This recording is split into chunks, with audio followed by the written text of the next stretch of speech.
Lesson 4, Security and Settings. So yesterday something really bad happened. Someone stole my glasses. I know it was this guy right here, because he's a criminal. His picture's up everywhere around my neighborhood. If you see him, please call the cops and tell them they have my glasses. I really need them back. Because of this, I need to change some settings on my phone so I can see a little bit better. Look at how small everything is. To do this, I'm going to go into Display. First, I'll change the brightness so I can see a little bit better. Sometimes the auto thing is clicked on and that won't allow it to go all the way bright. Just click it off. The bad part about that, though, is that it drains your battery a little bit faster. So be careful. Now here, I'm going to slide this over and make everything huge.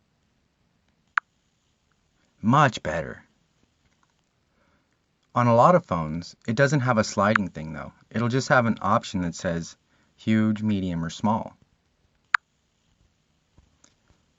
Screen out time. This means how long before the screen shuts off. 2 minutes. I read really slow sometimes. Sound settings and notifications can be found here. I like sound, so I'm going to keep that on. If I had it on mute or vibrate, that means I wouldn't get my notifications, or it would vibrate in my pocket. Which is fine too, but I like sound. Volumes.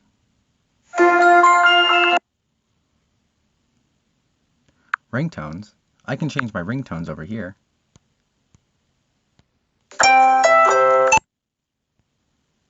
Message notifications, like when I get a text message. That's nice. And these are just sounds like touching stuff like the keyboard, or when I lock the screen, or dialing a phone number, or just selecting something. That's that little click right there. Hear it? Do not disturb. What this means is that I won't get any text messages or phone calls for a little while. App notifications. Well, that one can get a little confusing, so I won't go over that.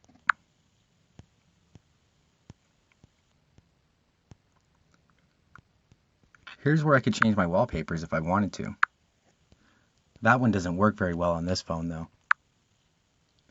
Mostly because I had to modify it so I could help you guys. Lock screen. Lock screen is pretty much probably the only security that you'll need. Because if they can get past the lock screen, they can do anything.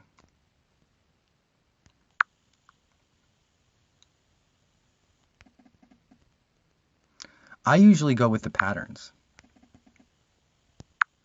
Because it's kind of hard to remember someone's pattern if they've been looking over your shoulder.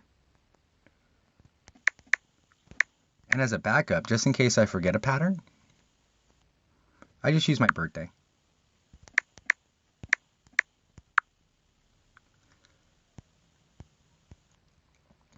And the good thing about patterns and locks is that if you are running on Lollipop or on S'more, if you lose your phone and somebody resets it, they still can't use it without your Google password and email account. Pretty cool, huh? So it kind of discourages people from stealing. But you have to have your lock screen on.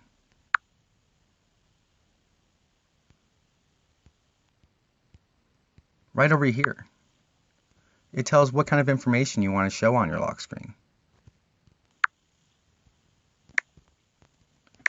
I usually put my home phone number.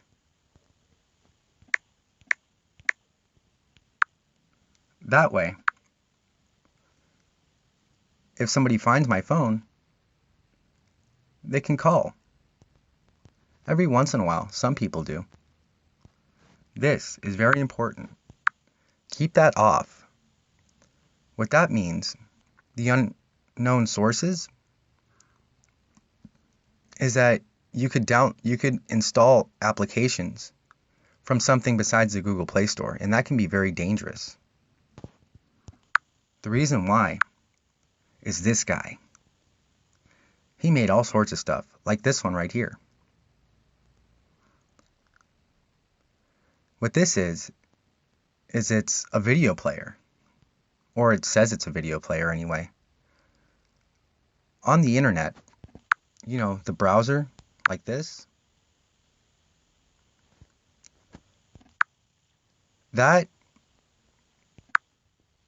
as you're searching it, or like just reading and stuff, or surfing the web, you might run into something that says you need a video player to watch something. And so you download it and install it.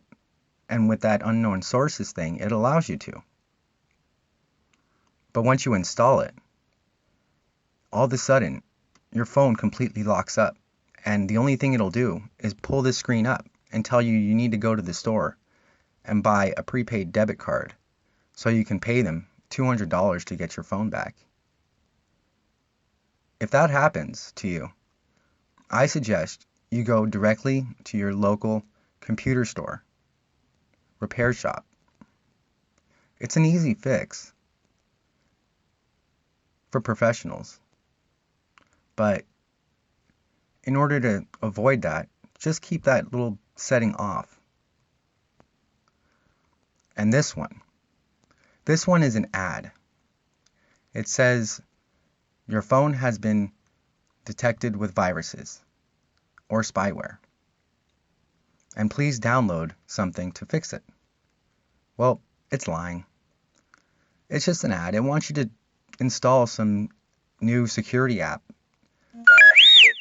by developers that just want to put their name out there, which is fine. I don't agree with this though, because it's dishonest.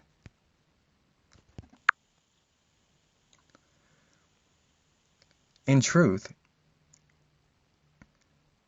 Android cell phones don't get viruses. The applications, on the other hand, do become corrupt, and they might get viruses. If that happens, all you do is uninstall. Boom, no more virus. The reason why is that, unlike computers, Android devices isolate each and every application to themselves, so they can't spread or infect the rest of the system. Computers, on the other hand, don't do that. And as a result, if one program gets infected, the whole computer shuts down. Kind of makes you feel happy that you have an Android cell phone, huh?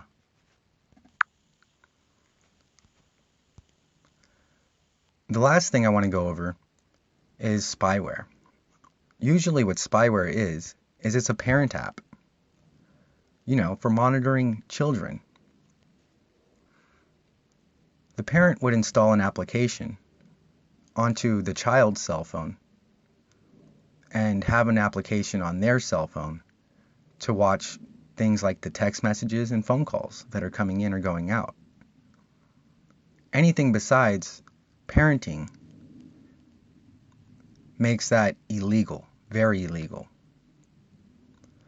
The easiest way to get around that is to either download an antivirus, which that's the only thing antiviruses really do.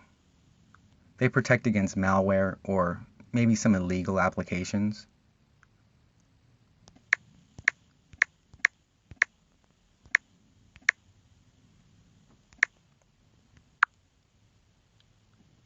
This one's pretty good.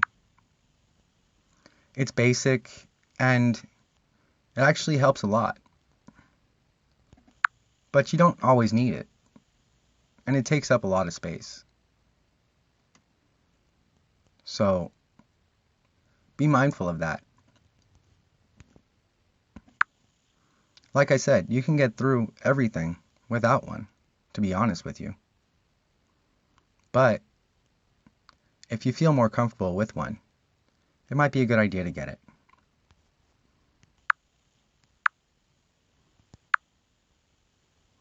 Once you install it,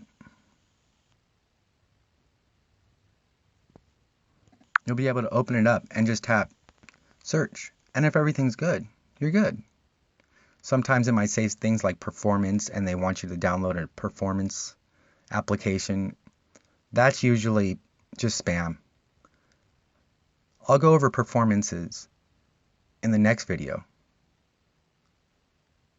and how to keep your phone running at maximum and optimal rate without using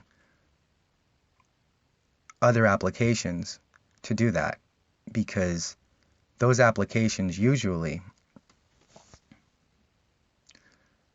spam your phone with all sorts of ads because they want you to buy stuff or to try out new applications.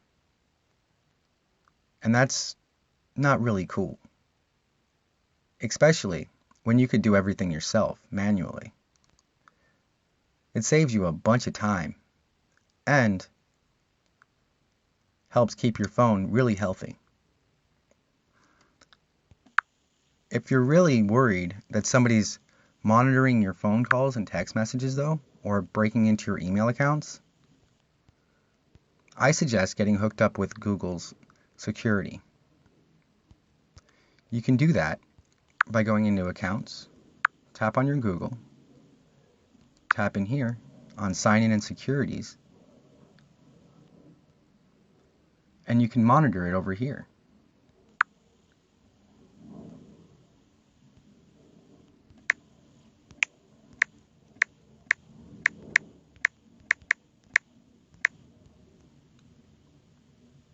You can do this from any device.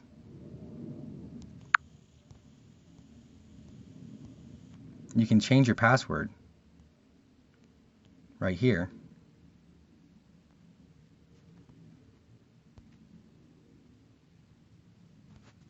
Like that. I like that password though, so I don't want to change it.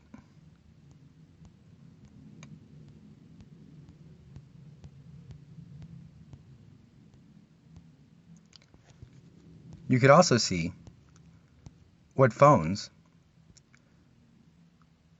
are connected to your account. If one of them looks kind of funny, just tap on one like that, I think. Nope, that didn't work.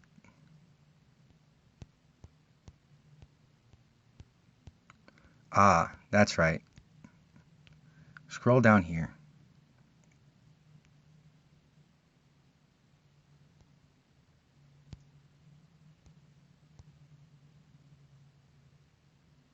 That looks familiar.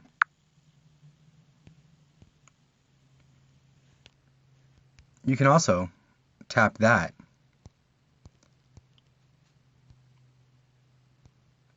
and secure everything. And if you change your password, it'll sign out of every device that you're signed into. So if someone else is using your password on a device and they have a screen lock, that means their phone is useless, especially if they're on Lollipop. Okay, that's pretty much it. See you next time.